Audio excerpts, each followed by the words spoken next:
tertulis di dalam kitab. Kitab apa? Mencium ini dia. tulisan para wali disunatkan. Allahu Akbar. Jadi ada perbedaan antara sunnah dan sunat. Perbedaannya, kalau sunnah itu semua yang dikerjakan oleh Rasul. Tapi kalau sunat itu dikerjakan mendapatkan pahala dan ditinggalkan tidak mendapatkan dosa. Sesuatu yang mendatangkan pahala adalah amaliyah, ya, amal soleh. Kita sedekah, itu ibadah. Kita berbuat baik, itu ibadah. Senyum kepada orang lain, itu juga ibadah, teman-teman. Jadi ada ibadah baru ini, yaitu ibadah cium-cium makam. Ibadah apa kamu? Ibadah kuburan. Ngapain ke kuburan? Cium makamnya orang soleh. Jadi bid'ah. Jadi benar apa yang disampaikan atau ditulis oleh situs online-nya Nahdlatul Ulama, mencium-cium makam atau mencium nisan-nisan kuburan, itu bid'ah mungkar. Ya, bid'ah mungkar. Karena dianggap suatu peribadatan. Jadi Guru Zuhdi sudah menganggap mencium nisan orang-orang soleh adalah amal soleh, sunnat, berpahala. Na'udzubillah min dzalik.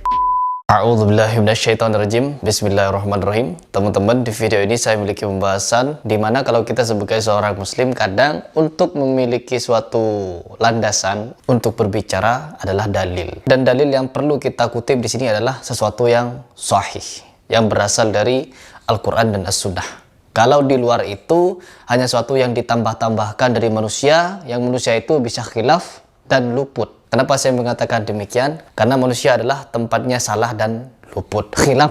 Dan di sini saya mendapatkan suatu video di-share oleh salah satu subscriber saya, yaitu mengenai ada pernyataan dari Guru Zuhdi yang menyatakan mengusap, mencium nisan itu adalah hukumnya sunnah. Artinya sunnah di situ adalah berpahala, ya. Jadi mencium batu nisan itu adalah berpahala. Sedangkan banyak sekali ulama yang menyatakan, jumhur ulama memakruhkan perbuatan tersebut, bisa menuju perbuatan tercela. Karena apa? Terlalu mengkultuskan, ghulu. Nah, begitu. Sedangkan kita saja kepada Nabi Muhammad dilarang untuk gulu, teman-teman. Tidak boleh berlebihan. Kalau mau berlebihan itu kepada Allah Subhanahu wa taala. Di dalam mengukur cinta, ya, misalkan kita cinta kepada Rasulullah, cinta kepada Nabi Muhammad. Ukurannya apa? Ya, ketakwaan. Mengikuti ajaran Nabi dan menjauhi larangannya. Nah, baik teman-teman, tidak perlu panjang lebar. Coba kita langsung reaction seperti apa pernyataan dari Guru Zuhdi ini. Roh tadi di luarnya jasad. Roh dengan jasad tadi ada berkahnya jasad. Kenapa? Karena membalak lawan roh. Badan tadi diselimuti kain, bajunya berberkat pula. Terus pernyataan seperti ini yang bisa mendatangkan keyakinan benda-benda itu bisa mendatangkan berkah. Apapun yang dipakai orang soleh itu bisa mendatangkan berkah. Oh, pantesan seperti Habib Bahar jual-jual siwak ya teman-teman. Karena merasa dirinya coba kita lanjut.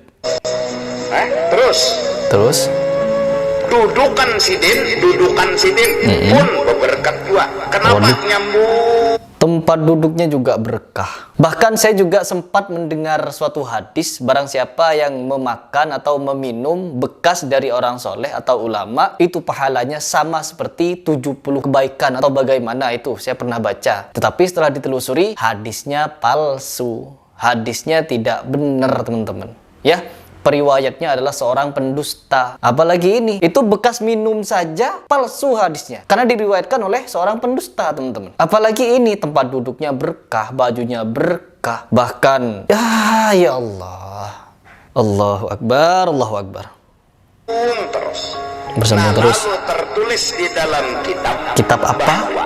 Mencium ini dia. tulisan para wali disunatkan. Allahu Akbar. Jadi teman-teman, di sini kita bisa sambil mengaji. Karena apa? Kita di sini kalau mendengar perkataan tadi, ini bukan perkara sunnah, tetapi sunnat katanya ya. Jadi ada perbedaan antara sunnah dan sunat. Perbedaannya, kalau sunnah itu semua yang dikerjakan oleh Rasul. Tapi kalau sunat itu dikerjakan mendapatkan pahala dan ditinggalkan tidak mendapatkan dosa. Itu adalah perbedaan antara sunat dan sunnah. Jadi sangat berbahaya sekali apabila kita mengartikan ini sebagai sistem peribadatan, teman-teman. Nanti orang-orang berlomba-lomba untuk mencari pahala dengan mendatangi kubur-kubur. Mendatangi kubur, setiap kuburan dicium. Ya, kuburan orang yang dianggap soleh. Semua orang yang dianggap soleh didatangi, dicium-ciumin itu kuburan. Untuk apa? Untuk mendapatkan pahala. Pahala apa? Pahala sunat tadi. Jadi telah membuat sistem peribadatan, ya, atau amaliyah. Karena apa? Sesuatu yang mendatangkan pahala adalah amaliyah, ya, amal soleh. Jadi intinya setiap kita sedekah itu ibadah. Kita berbuat baik itu ibadah. Senyum kepada orang lain itu juga ibadah, teman-teman. Jadi ada ibadah baru ini, yaitu ibadah cium-cium makam. Ibadah mendatangi makam orang soleh. Nanti setiap makamnya atau kuburannya orang soleh didatangi untuk berharap pahala di situ, ya, berkah. Jadi beribadah. Ibadah apa kamu? Ibadah kuburan. Ngapain ke kuburan? Cium makamnya orang soleh. Jadi bid'ah. Jadi benar apa yang disampaikan atau ditulis oleh situs online-nya Nahdlatul Ulama, mencium-cium makam atau mencium nisan-nisan kuburan itu bid'ah mungkar. Ya, bid'ah mungkar karena dianggap suatu peribadatan. Jadi Guru Zuhdi sudah menganggap mencium, ya, mencium nisan orang-orang soleh adalah amal soleh, sunat, berpahala. Na'udzubillah min dalik. Padahal seluruh ulama sepakat makruh dan hukum yang paling ringan adalah mubah. Itu pun sedikit ulama yang menyatakan. Begini, ya. Mencium Ini dia. nisan para wali disunatkan. Allah. Karena batu nisan itu berhubung dengan tanah.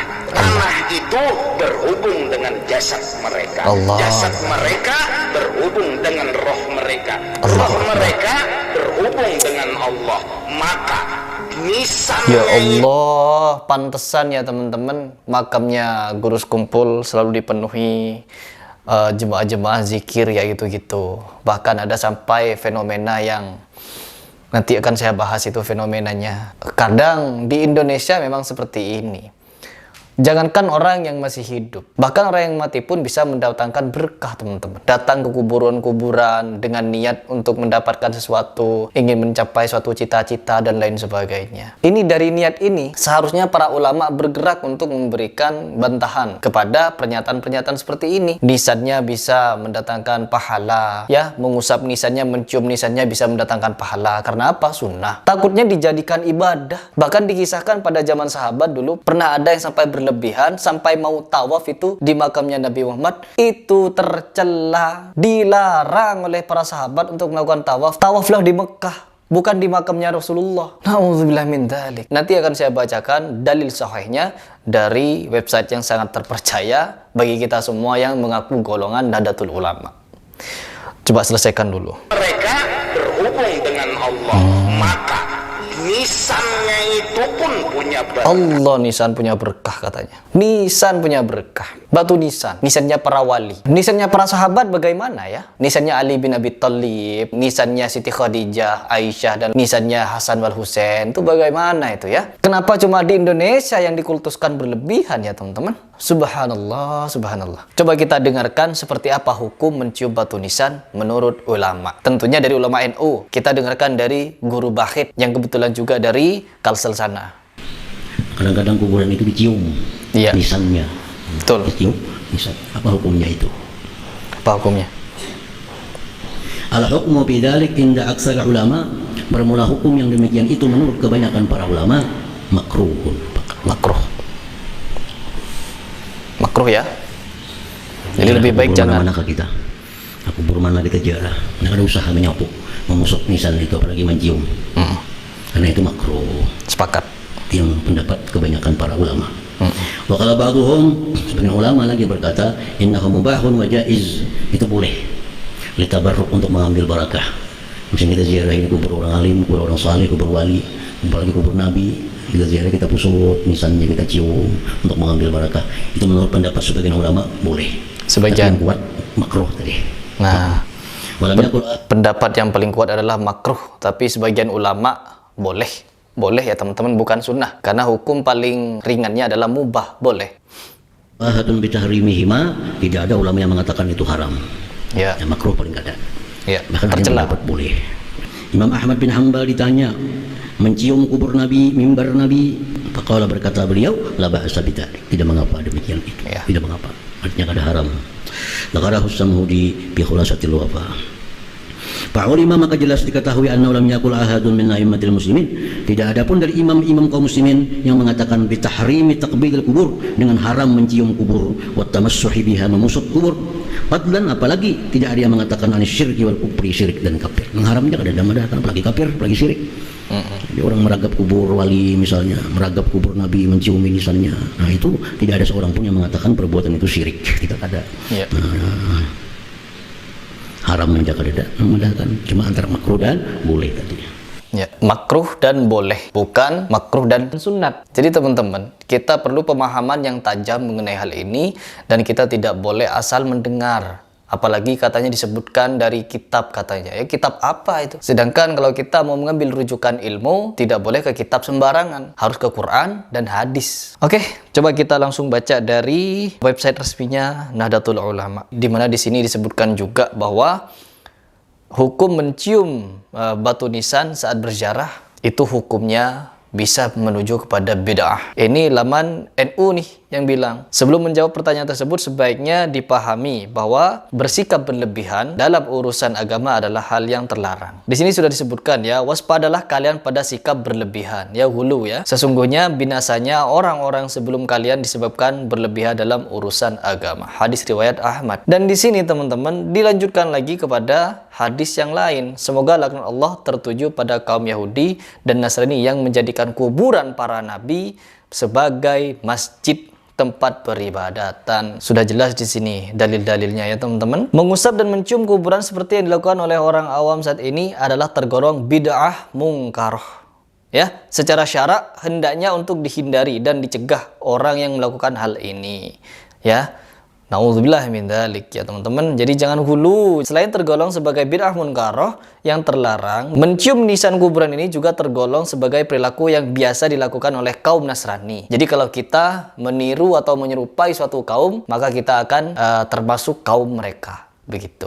Jadi harus hati-hati ya teman-teman. Ya Allah, gak perlu gulu sebenarnya. Seperti yang dijelaskan di dalam kitab, yaitu hal yang disunahkan dalam ziarah kubur adalah berpaling dari arah kiblat dengan menghadap pada wajah mayit, mengucapkan salam pada mayit, tidak mengusap, menyentuh dan mencium kuburan. Karena hal tersebut adalah sebagian dari tradisi kaum Nasrani. Kaum Nasrani teman-teman, jangan pernah menyerupai suatu kaum. Itulah kenapa sampai-sampai jumhur ulama atau ijma ulama memakruhkan. Adapun yang membolehkan itu golongan-golongan tertentu, dan yang mensunnahkan ini yang perlu dipertanggungjawabkan, ini yang perlu dikaji lagi. Perihal hukum ini tidak boleh sembarangan. Saya sepakat dengan pernyataan Guru Bakhit, yaitu tidak sunnah, melainkan boleh dan makruh. Dan pendapat yang paling kuat adalah makruh. Jadi lebih baik ditinggalkan, bukan disunnahkan. Nauzubillah. Ada juga penjelasan dari kitab Al-Ilal wa Ma'rifat Ar-Rijal, yaitu di mana aku bertanya kepada ayahku Ahmad bin Hanbal tentang lelaki yang mengusap mimbar Nabi Muhammad SAW dan bertabaruk dengan mengusap dan mencium mimbar tersebut. Ini yang tadi dibacakan oleh Guru Bakhit ya teman-teman, bahwa hukumnya boleh teman-teman, tidak mendatangkan pahala. Dan di sini teman-teman, ini saya mendapatkan dari laman Nahdlatul Ulama langsung. Apakah laman ini termasuk Wahabi? Karena tadi mencantumkan bid'ah mungkaroh. Allahu Akbar. Oke, teman-teman, saya jelas di sini tidak sepakat apabila ada orang yang menyatakan sunnah apabila kita mencium kuburan atau nisannya orang soleh, karena itu bisa menjadi sistem peribadatan nantinya. Jadi orang mulai beralih untuk beribadah ke tempat yang sebenarnya malah beribadah di kuburan, karena di situ banyak sekali pahala. Artinya nanti kuburan dianggap sebagai tempat keramat yang bisa mendatangkan banyak pahala. Kuburan-kuburan wali di dalam hadis sahih atau Al-Quran tidak disebutkan. Bahkan kita dilarang untuk gulu. Nabi yang melarang. Jadi bagaimana kalau menurut kalian? Silahkan komentar di bawah.